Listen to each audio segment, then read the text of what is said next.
En el crepúsculo de la Segunda Guerra Mundial, mientras Europa ardía bajo el acero y el fuego, un sonido siniestro rasgaba los cielos, el silbido de la muerte cayendo desde la estratosfera. Los aliados avanzaban, pero la desesperación se apoderaba de sus líderes. Sabían que el Tercer Reich acorralado era más peligroso que nunca, pero la mayor amenaza nazi no vendría de los ejércitos que se veían en el frente, ni de las bombas que caían sobre Londres. La verdadera pesadilla se gestaba en secreto, en laboratorios subterráneos y fábricas ocultas, donde la ciencia se había convertido en la sierva del apocalipsis. Esta es la historia de cómo esa pesadilla estuvo a punto de hacerse realidad, y cómo fue detenida no por un ejército de soldados, sino por el coraje de una sola mujer. Como una prisionera, despojada de su nombre, su libertad y su futuro, logró infiltrarse en el corazón de la maquinaria de guerra nazi para robar un secreto que podría haber cambiado el curso de la historia. En sus manos temblorosas sostuvo los planos de un arma de destrucción masiva, un proyecto tan avanzado y letal que su finalización habría garantizado la victoria del Reich y sumido al mundo en 1000 años de oscuridad, un arma capaz de borrar ciudades enteras del mapa en un instante. Ella no era una espía entrenada ni una soldado condecorada. Era una trabajadora forzada, un número tatuado en la piel, una esclava en la guarida del lobo. Esta es la crónica de cómo la heroína más improbable de la guerra llevó a cabo el robo más audaz y decisivo del siglo XX. Suscríbete para descubrir la verdad que se ocultó en el susurro de un secreto robado. A principios de los años 40, la sombra de la esvástica se cernía sobre Europa. No era solo una conquista militar, era una plaga ideológica que marchaba al ritmo implacable de las botas sobre el pavimento. Desde las radios de cada hogar ocupado, la propaganda nazi prometía un Reich de 1000 años, construido sobre las cenizas de la libertad. La maquinaria de guerra alemana, eficiente y brutal, parecía imparable. En las calles de París, Varsovia y Praga, el miedo era un aire denso que se respiraba con cada mirada furtiva a las patrullas de la Gestapo. La esperanza se había convertido en un acto de rebelión silenciosa. Pero la verdadera pesadilla se gestaba en laboratorios secretos y en instalaciones subterráneas. Era el programa Wunderwaffen, las armas maravillosas, la máxima expresión de la soberbia nazi y su fe en la superioridad tecnológica. Mentes brillantes, antes dedicadas al progreso, ahora trabajaban para perfeccionar la destrucción. Concebían cohetes balísticos como el V2, capaces de sembrar la muerte en Londres sin previo aviso. Soñaban con el poder del átomo, un sol apocalíptico que podría borrar una ciudad del mapa en un parpadeo. Desarrollaban aviones a reacción como el Messerschmitt 262, depredadores futuristas que prometían barrer los cielos. La ciencia, secuestrada y pervertida, se había convertido en la sierva más letal del Tercer Reich. Para los líderes aliados, cada informe de inteligencia era una puñalada helada. Los fragmentos de información pintaban un cuadro aterrador, un enemigo que buscaba redefinir la aniquilación misma. La carrera no era solo por territorio, sino contra el tiempo y la física. ¿Qué defensa existía contra un misil más rápido que el sonido? ¿Cómo detener una bomba que desataba el poder de las estrellas? La desesperación se instaló en los altos mandos. Comprendieron que la victoria en el campo de batalla podría volverse irrelevante si los científicos de Hitler lograban su objetivo. El destino del mundo libre pendía de un hilo, esperando no a un gran ejército, sino un acto de sabotaje, un secreto robado que pudiera desarmar al monstruo antes de que desatara su infierno tecnológico. Antes de ser el número 734, antes de ser una sombra entre los gigantes de acero del Tercer Reich, ella tenía un nombre: Lena Nowak. Hija de un profesor de matemáticas de Varsovia, Lena era una brillante estudiante de física en la universidad, una joven cuya mente danzaba con las ecuaciones del universo y soñaba con desentrañar los secretos del átomo. Su mundo, tejido de libros, debates apasionados y el amor de su familia, se desintegró en septiembre de 1939 bajo el estruendo de los Stukas alemanes. La invasión nazi no solo le arrebató su país, le arrancó a sus padres en un bombardeo y a su hermano en la fallida defensa de la ciudad. Lena fue capturada, despojada de su identidad y enviada como trabajadora forzada al corazón de la bestia, el centro de investigación de Peenemünde, un infierno de hormigón y acero en la costa del Báltico. Allí, entre miles de prisioneros de guerra y trabajadores esclavos, Lena se convirtió en carne de cañón científica. Las condiciones eran una pesadilla calculada para quebrar el espíritu antes que el cuerpo. Raciones de hambre que consistían en sopa aguada y pan con serrín. Jornadas de 16 horas, bajo la vigilancia sádica de los guardias de las SS y el frío constante que se aferraba a los huesos. Pero mientras otros sucumbían a la desesperación, algo en Lena se negó a morir.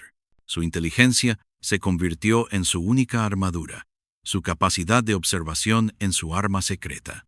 Aprendió a ser invisible, a moverse sin hacer ruido, a entender sin parecer que escuchaba. Su conocimiento del alemán y su apariencia discreta la llevaron de las líneas de ensamblaje a una posición que los nazis consideraban insignificante. Limpiadora en el ala de oficinas de los ingenieros principales, noche tras noche, mientras vaciaba papeleras y fregaba suelos en los despachos de los hombres que diseñaban la muerte, Lena se convirtió en un fantasma en la máquina. Sus ojos, entrenados para ver patrones en el cosmos, ahora descifraban diagramas arrugados, cálculos desechados en trozos de papel y conversaciones susurradas sobre empuje, trayectorias y cargas explosivas, sin que nadie lo sospechara. La esclava polaca, que limpiaba el polvo de sus escritorios, estaba reconstruyendo en su mente el arma más terrible que el mundo había conocido, pieza por pieza, ecuación por ecuación. No era un arma cualquiera. Era el apocalipsis en un cilindro de acero de 14 metros. La Vergeltungswaffe II, el arma de la venganza, la última y desesperada apuesta de Hitler para doblegar la voluntad de los aliados. Su objetivo no era militar, era psicológico. Una lluvia de muerte silenciosa e imparable sobre el corazón de Londres, un misil balístico que viajaría más rápido que el sonido, haciendo que su explosión se escuchara antes de su llegada. Su finalización no solo habría garantizado la destrucción de ciudades enteras, sino que podría haber forzado a los aliados a una paz negociada, cambiando irrevocablemente el curso de la historia. Y allí, en la oficina del ingeniero jefe, estaban sus entrañas expuestas sobre el papel. Los planos eran un lenguaje arcano de muerte. Rollos de papel grueso cubiertos de líneas precisas, ángulos perfectos y anotaciones en una caligrafía alemana tan afilada como una bayoneta. Eran un laberinto de diagramas complejos, sistemas de propulsión, giroscopios para la navegación, cámaras de combustión y el diseño detallado de la ojiva. Nuestra protagonista, mientras limpiaba el polvo de aquella mesa, no entendía de física ni de balística. No podía leer las palabras técnicas como Treibstoffpump o Sprengkopf, pero sus ojos, entrenados para sobrevivir observando cada detalle, veían más allá. Veía la forma de un cohete. Veía el dibujo de una ojiva cargada con 1 tonelada de explosivos. Veía mapas de Londres con trayectorias calculadas. Comprendió, con una claridad aterradora que helaba la sangre, que esos papeles no contenían la descripción de una máquina, sino el plan detallado para el asesinato masivo. El poder destructivo de un dios encolerizado, reducido a tinta y papel, y ella, una esclava sin nombre, era la única que entendía su verdadera y terrible magnitud. El punto de quiebre no fue una explosión, sino un silencio.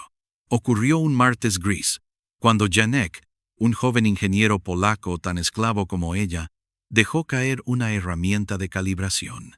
El sonido metálico fue un sacrilegio en el silencio del laboratorio. El castigo fue instantáneo y brutal. Un disparo en la nuca, ejecutado por el propio Dr. Vogel, el jefe del proyecto, quien ni siquiera se manchó los guantes blancos. Janek cayó, su sangre manchando los planos preliminares sobre una mesa cercana. Nadie gritó, nadie se movió, simplemente limpiaron el desorden y continuaron trabajando como si un engranaje humano hubiera sido reemplazado. Esa noche, en la oscuridad de su barracón, algo dentro de ella se solidificó. El miedo que la había mantenido viva durante años se transformó en una claridad helada. Ya no se trataba de sobrevivir un día más. Se trataba de impedir que hubiera más días como ese para millones de personas. La imagen de Janek, la arrogancia fría de Vogel, el zumbido de la máquina de muerte que construían, todo convergió en una única y aterradora verdad. La pasividad era complicidad. La supervivencia ya no era suficiente. El juramento que hizo no fue a un dios ni a una bandera, sino al silencio de los muertos. No más. Desde ese momento, dejó de ser una víctima. Se convirtió en una depredadora silenciosa. Sus ojos, antes fijos en el suelo para evitar la ira de sus captores, ahora devoraban cada detalle. Memorizó las rondas de los guardias, el tintineo específico de las llaves del Dr. Vogel, la forma en que la luz de la luna proyectaba sombras en el pasillo que llevaba a la caja fuerte. Comenzó a catalogar las debilidades del sistema con la precisión de un científico. El guardia nocturno que dormitaba después de las 3 a.m., el sistema de cierre de la oficina principal, que a veces se atascaba, el momento exacto en que los planos finales eran dejados sin vigilancia durante el cambio de turno. Estaba completamente sola en esta decisión. Un espectro, planeando un golpe imposible en el corazón de la bestia. Cada latido de su corazón era un riesgo. Cada pensamiento, una traición. Sabía que el fracaso no solo significaría su muerte, sino una tortura inimaginable. Pero el miedo a fallar era insignificante comparado con el terror de no intentarlo. La medianoche cayó sobre el complejo industrial como un sudario de acero y hormigón. El único sonido era el zumbido lejano de los generadores y el viento helado que silbaba a través de las alambradas. Cada noche durante 6 meses había memorizado esta sinfonía de opresión. El cambio de guardia a las 05, la tos del centinela en la torre, a las 0:15, el crujido de sus botas sobre la grava. Esta noche, cada sonido era una cuenta atrás hacia la vida o la muerte. Se movía como un fantasma a través de pasillos que solo conocía en la penumbra. Sus pies descalzos no hacían ruido sobre el cemento pulido. Su corazón martilleaba contra sus costillas, un tambor frenético en el silencio absoluto de la instalación. El objetivo era la oficina del Dr. Vogel, el cerebro detrás del arma. La puerta de roble macizo parecía una muralla infranqueable. La llave, robada del llavero de un oficial borracho y copiada en un trozo de jabón, se sentía como un trozo de hielo en su palma sudorosa. El sonido de la cerradura, al girar, fue un trueno en sus oídos, una explosión que esperaba que alertara a todo el Reich. Pero solo hubo silencio. Dentro, el aire olía a cuero, tabaco rancio y a la arrogancia del poder. La habitación estaba inmaculada, un santuario de la ciencia pervertida. En la pared, detrás de un imponente escritorio, estaba la caja fuerte. Sus dedos, entumecidos por el frío y el miedo, marcaron la combinación que había observado durante semanas, fingiendo limpiar mientras la mirada de Vogel se desviaba. 724112. Cada número, un latido. El pesado clic de la puerta de acero al liberarse resonó en su alma. Allí estaban varios rollos de papel grueso y azulado. Al tocarlos, sintió una descarga eléctrica. No eran simples planos, eran el aliento gélido de la muerte, la aniquilación de ciudades enteras convertida en líneas y cálculos precisos. Por un instante, el terror la paralizó. ¿Quién era ella? ¿Una esclava sin nombre, para sostener el apocalipsis en sus manos?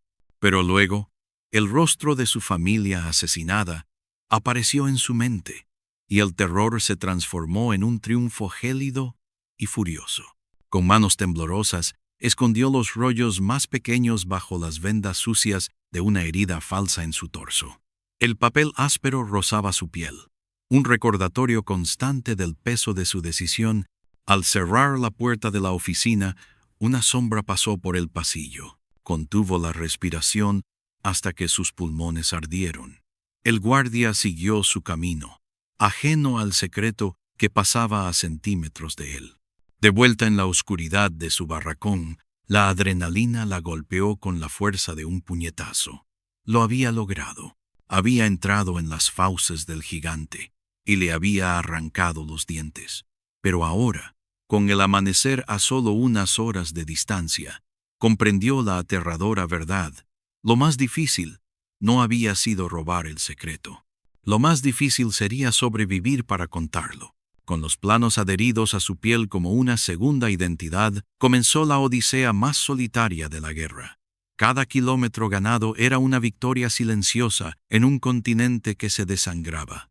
El Reich no era solo una maquinaria militar. Era una red de ojos vigilantes, de oídos atentos, de colaboradores dispuestos a vender un alma por una ración extra de pan. Para ella, cada sombra era una patrulla de la Gestapo. Cada ladrido de un perro, una alarma que podría sellar su destino. Su viaje fue un descenso a través de los círculos del infierno de Dante, pero en el paisaje devastado de la Europa ocupada. Sobrevivió con la astucia de un animal acosado. Se movía de noche, guiada por las estrellas que apenas se filtraban a través del humo de las ciudades bombardeadas. Comía lo que encontraba: raíces congeladas, bayas silvestres que le recordaban una infancia robada, el pan duro que le ofrecía una anciana en un pueblo fantasma, un gesto de humanidad que valía más que todo el oro del Reich. Una noche, mientras se escondía en los restos de un granero, una patrulla de las SS pasó a escasos metros. Contuvo la respiración, sintiendo el papel crujir contra su pecho. El alemán áspero de sus voces era el sonido del infierno que había dejado atrás. Escuchó sus botas pesadas sobre la nieve, cada paso un martillazo contra su corazón, hasta que el silencio regresó, más denso y amenazante que antes. En los bosques de las Ardenas, su camino se cruzó con un grupo de partisanos de la resistencia. La desconfianza inicial en sus ojos era un muro de hielo. ¿Quién era esta mujer esquelética, con la mirada de una superviviente del apocalipsis? No ofreció explicaciones complejas, solo la verdad más simple y potente. Llevaba la muerte del Reich en sus manos. Vieron en ella no a una espía, sino el reflejo de su propia lucha desesperada. Le dieron un abrigo raído, un trozo de queso y le indicaron el camino hacia la frontera suiza. Una línea invisible que representaba la diferencia entre la vida y la ejecución sumaria. El hambre, el frío y el miedo se convirtieron en sus únicos compañeros. Su cuerpo se debilitaba, pero su voluntad se forjaba en el acero del sufrimiento. Cada amanecer era un milagro, cada anochecer una promesa de seguir adelante. Llevaba consigo no solo unos planos de ingeniería, sino el peso de millones de vidas, el futuro de naciones enteras. Su propia existencia se había vuelto insignificante. Era un mero recipiente, un frágil vehículo para una verdad que debía llegar a su destino, aunque le costara la vida en el intento.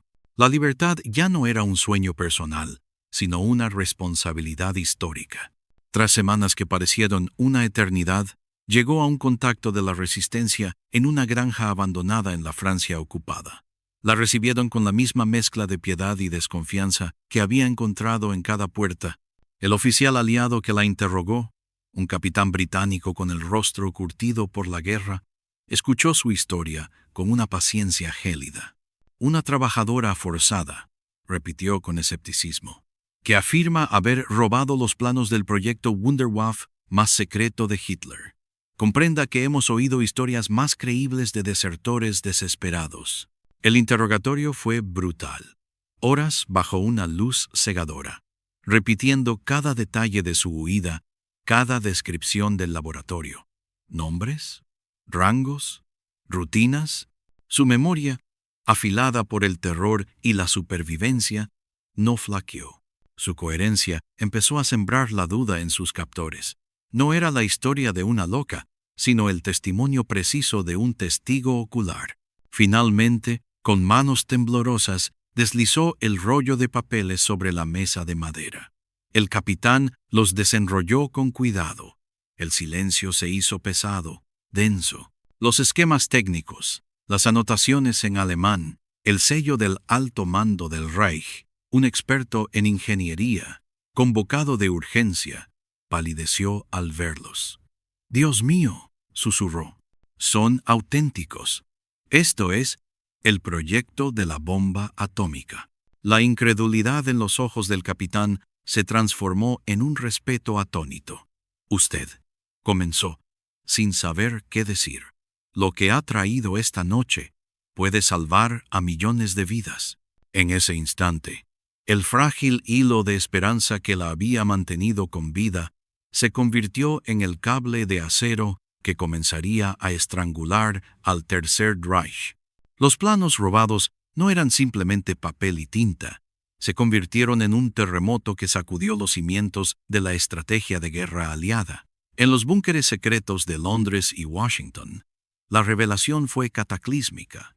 La información que contenían no solo detallaba el diseño del arma secreta, sino que exponía sus vulnerabilidades, sus cadenas de suministro y el calendario exacto de su producción. Este conocimiento desencadenó una respuesta inmediata y devastadora.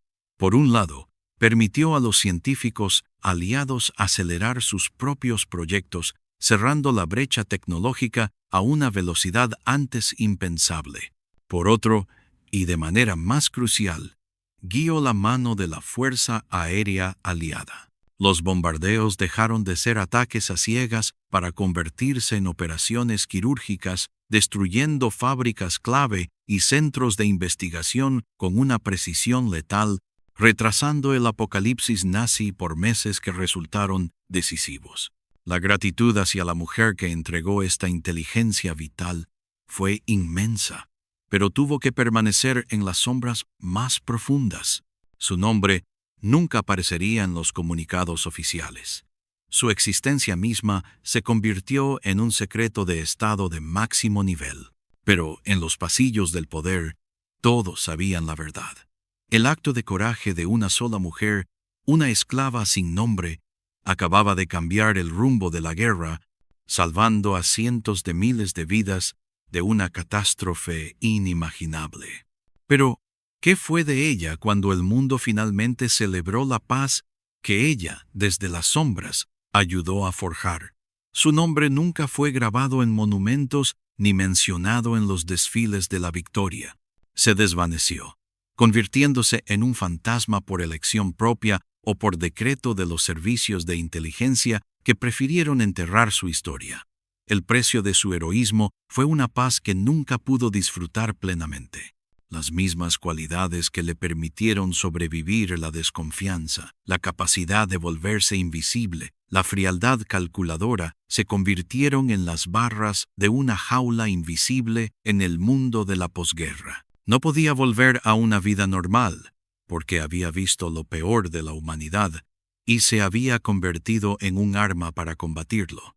Su legado, sin embargo, es incalculable. Su historia es la de miles de héroes sin nombre, los partisanos, los mensajeros, los saboteadores anónimos, cuyo coraje individual fue el cimiento sobre el que se reconstruyó el mundo. Su acto de resistencia silenciosa representa el espíritu indomable de aquellos a quienes la historia oficial olvidó, pero sin los cuales la victoria habría sido imposible. La historia de esta mujer trasciende los anales de la Segunda Guerra Mundial para convertirse en un testamento brutal y conmovedor del poder del espíritu humano. Es un recordatorio de que frente a la opresión más extrema, cuando toda esperanza parece perdida, la voluntad de un solo individuo puede cambiar el curso de la historia. La narrativa de la guerra suele ser escrita por los vencedores, en grandes volúmenes que celebran batallas y generales. Pero la verdadera historia se teje con los hilos silenciosos de innumerables actos de heroísmo individual, como el de esta mujer, cuyo nombre fue borrado por el sistema que buscaba aniquilarla. Su acto, un susurro en medio del estruendo de la maquinaria nazi, merece ser gritado. Su legado no está en monumentos, sino en la prueba irrefutable de que la resiliencia puede florecer en el infierno, que la justicia puede ser forjada por las manos más inesperadas y que la búsqueda de la libertad es la fuerza más poderosa del universo.